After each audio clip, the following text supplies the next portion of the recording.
bem-vindos ao nosso canal. Você está aqui no Caminhos de Aprender e hoje a gente vai falar um pouquinho sobre o simbolismo. Simbolismo é esse estilo literário que é o que nós vamos focar. Nós vamos falar hoje um pouquinho sobre o contexto histórico aqui do Brasil. Nós não vamos falar do simbolismo europeu, nós vamos falar especificamente aqui do Brasil.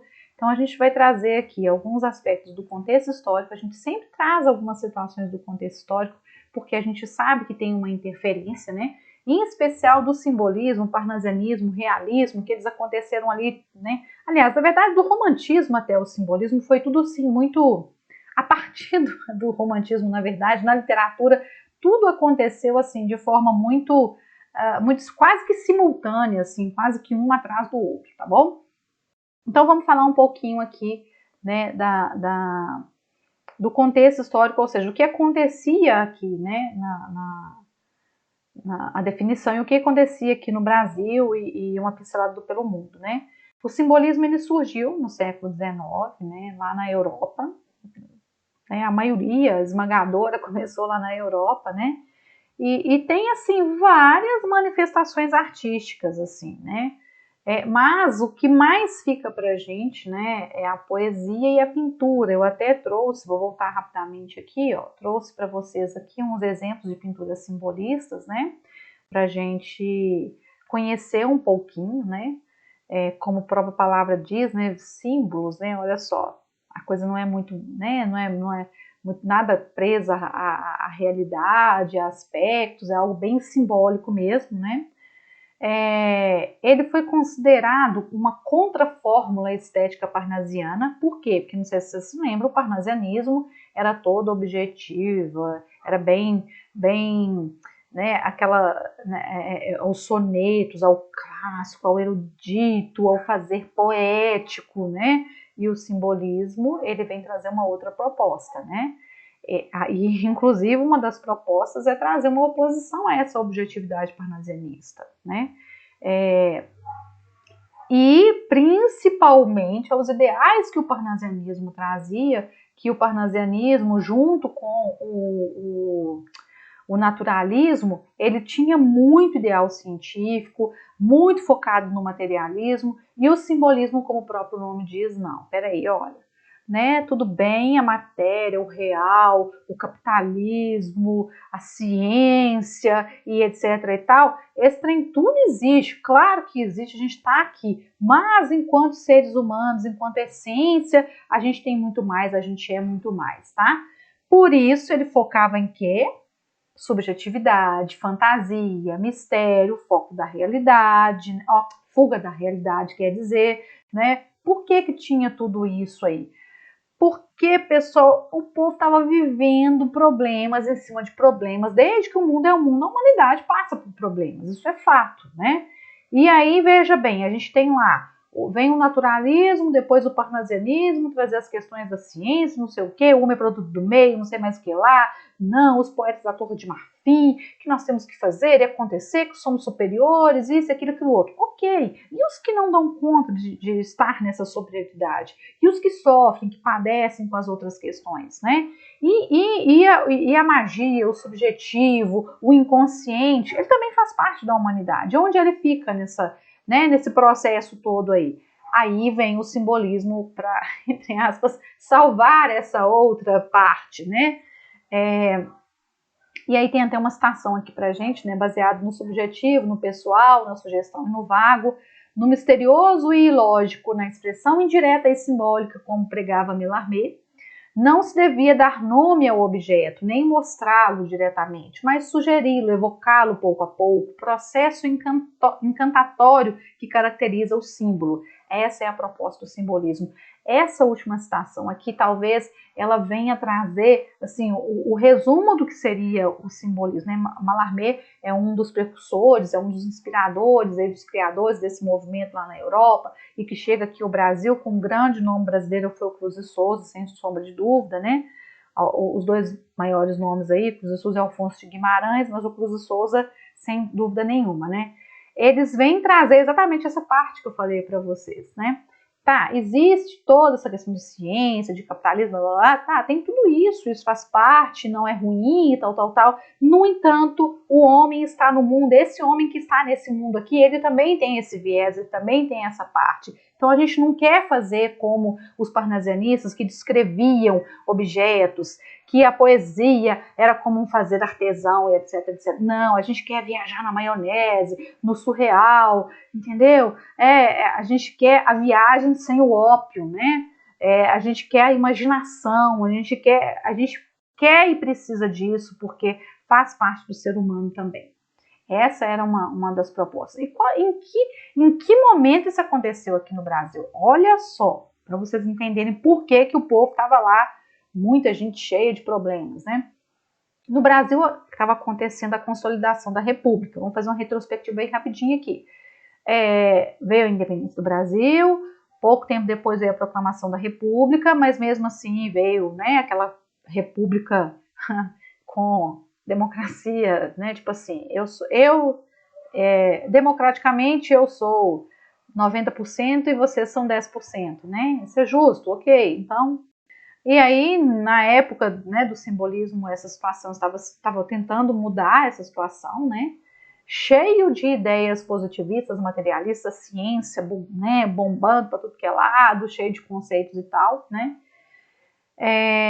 sem contar que lá na Europa, a Revolução Industrial, o pós-Revolução Industrial, todo aquele processo de industrialização, tudo muito rápido acontecendo. Pensa uma pessoa que vivia naquela época. Vamos tentar raciocinar. Você mal saiu ali do que era artesanato, como é que fala? Que a gente chama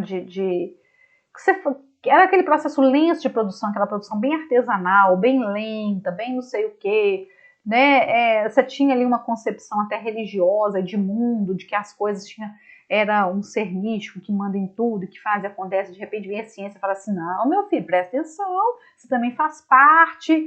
Aí você me fala assim, nossa, peraí, tudo que eu acredito agora está sendo assim, né, desconstruído na minha frente. Aí vem uma república que aí traz um monte de esperança para você fala assim, não, agora, estou falando para a gente se imaginar enquanto um homem do século XIX, tá? Uma pessoa que está vivendo lá no século XIX, vamos tentar nos colocar no lugar dessa pessoa lá. Aí eu falo, nossa, que legal, né? Saiu a monarquia, saiu a coroa que explorou a gente aqui durante séculos, agora nós vamos, né? O romantismo falou pra gente que essa terra é maravilhosa, nós vamos fazer, nós vamos acontecer. Aí vem uma república que de democrática não tem nada, né? Que sobra aí talvez 10-5% pra gente ajudar a decidir, tal. Aí você fala, poxa, tá vendo? É quebra de sonho, de expectativa em cima de quebra de expectativa. Tudo começa a acontecer muito rápido. Aquilo que você gastava uma semana para fazer, uma máquina faz em minutos para você. Então, você, enquanto ser humano ali, o que acontece com você? Você fica meio bugado, né? Por isso que fala aqui das consequências de incertezas europeias, e não só no aspecto político e histórico, mas humano também. Né? Por que traz isso? Por conta dessas questões que a gente está falando. Porque, de repente, o mundo que você conhecia é o mesmo processo que acontece com as pandemias, né? As pandemias, quando elas mudam toda a estrutura das pessoas, isso também acontece, né? Tudo que você vivia, que você acreditava, peraí, você não pode mais. E você não sabe, né? O novo, ele é desconhecido, como é que a gente vai fazer, né? Bom, e lá sem contar as revoluções federalistas lá no sul do país, né, e guerras, disputas, situação de medo, será que esse trem vai sair do sul do país, o país todo vai ficar nessa coisa toda, né, e aí fica naquela tensão, naquele problema todo. Então, esse é o contexto histórico, é isso que estava acontecendo aqui no nosso país, né, e o sentimento das pessoas, nada positivo, né, pessoal? Bom, então, é só para a gente poder entender aqui mais ou menos um pouquinho como é que era, como estava o mundo, como estava o nosso país na época que Cruz de Souza, Alfonso de Guimarães e outros criaram, né, o simbolismo e suas obras simbolistas. Então, são obras que têm o quê? Uma linguagem subjetiva e vaga. Por quê? Porque eles querem fugir lembra que estava falando de fugir da realidade? Eles não querem saber desse trem de ciência, de blá blá blá, não, né? Usa muita figura de linguagem, principalmente sinestesia, né? Sinestesia é a mistura dos sentidos físicos, né? Eu vou dar um exemplo bem pobre, assim, bem bobão, mas só para ficar claro para vocês. Quando a gente fala assim, olha, doeu nos olhos, o colorido.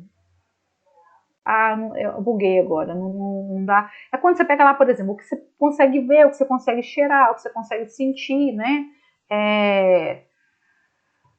Tipo assim, doeu o som estridente do sino criou uma imagem de cheiro marcante, uma coisa bem tosca assim que eu tô falando, que não procede muito não, mas é quando a gente mistura. Agora me fugiu aqui um exemplo que pudesse ficar mais, né, mais palpável essa sinestesia pra gente, que é uma figura de linguagem que raramente a gente fala dela na escola, né? Mas é só a gente lembrar que vem de sentidos, né? Então, todas as vezes, e eles vão falar muito de pluma, que é a questão de leveza. A pluma a gente vai sentir pelo tato, né? Eles vão falar de branco, né, que a gente vai ver, de suave, toque suave, de cheiro, de névoa. Então, vejam bem, todas essas citações, elas vão remeter à sinestesia, tá? Exaltação do misticismo e da fantasia, porque justamente quer fugir desse excesso de objetivismo, de ciência, de não sei o quê, valorização da criatividade, uma vez que as máquinas vêm trazer aquele processo todo repetitivo e tal, né? Preferência por temas soturnos, enigmáticos e esotéricos, fala-se muito da morte, fala-se muito de fantasia, de magia, de neblina, de que tal, ttt, uso do inconsciente para poder falar desse estado de espírito que as pessoas se encontram, né? Valorização do eu, né? Porque as máquinas, a ciência, ela vem trazer algo como se fosse superior às pessoas, e o simbolismo quer fazer um processo inverso, né? Mistura de sensações, que é a sinestesia, né? O que eu falei para vocês, que é também uma figura de linguagem, né? Musicalidade, né, que vem trazer sonetos ali pelas suas formas perfeitas, etc. E tal. E as temáticas? Bom, ela de certa forma do romantismo por conta dos ideais, tá? Não aquela coisa de valorização da pátria, do índio, não. É no sentido do idealismo, do perfeccionismo, tá? Assuntos mais abordados, os assuntos que mais são abordados vazar da Torre de Marfim, que eles não querem saber de Torre de Marfim, não querem saber disso lá, mas eles falam muito de exílio, peregrinação, perseguição do destino. Tem algumas questões autobiográficas também, principalmente do Cruz de Souza, que foi um cara que sofreu muito, porque tinha muito preconceito, principalmente racial naquela época, né? E o que acontece? O Cruz de Souza, ele era negro, tinha alguns problemas de saúde, tinha descendência escrava, imagina, né? Vocês já sabem a história toda, vocês não precisam nem chover no molhado, né? E o exílio, ele pode ser também um autoexílio, tá? Tipo assim, olha, a discriminação, a desigualdade, ela promove um exílio velado, que a gente fala, né? Que a pessoa, assim, por mais que... Mas aqui tá falando, no simbolismo tem também um exílio real, né? Que a pessoa ela é retirada de uma situação. Mas, quando a gente se torna invisível para a sociedade, né? É um exílio triste, inclusive, né? Fala-se de azar, maldição, magia, prisão, tédio. Por que fala de azar e maldição, tal? Principalmente na questão dos negros, né? Porque a abolição da escravatura aconteceu, mas a gente sabe que nem tudo são flores, né? Não é assim, olha, acabou a escravidão, todos somos iguais agora. Vamos pegar os ideais da Revolução Francesa: igualdade, liberdade, fraternidade. Todos irmãos, vamos, abracemos-nos, faremos uma festa. Tá bom. Só que não, né, gente? A gente sabe que não foi por aí, né? Prece e elevação, porque tem uma questão religiosa muito forte, tá?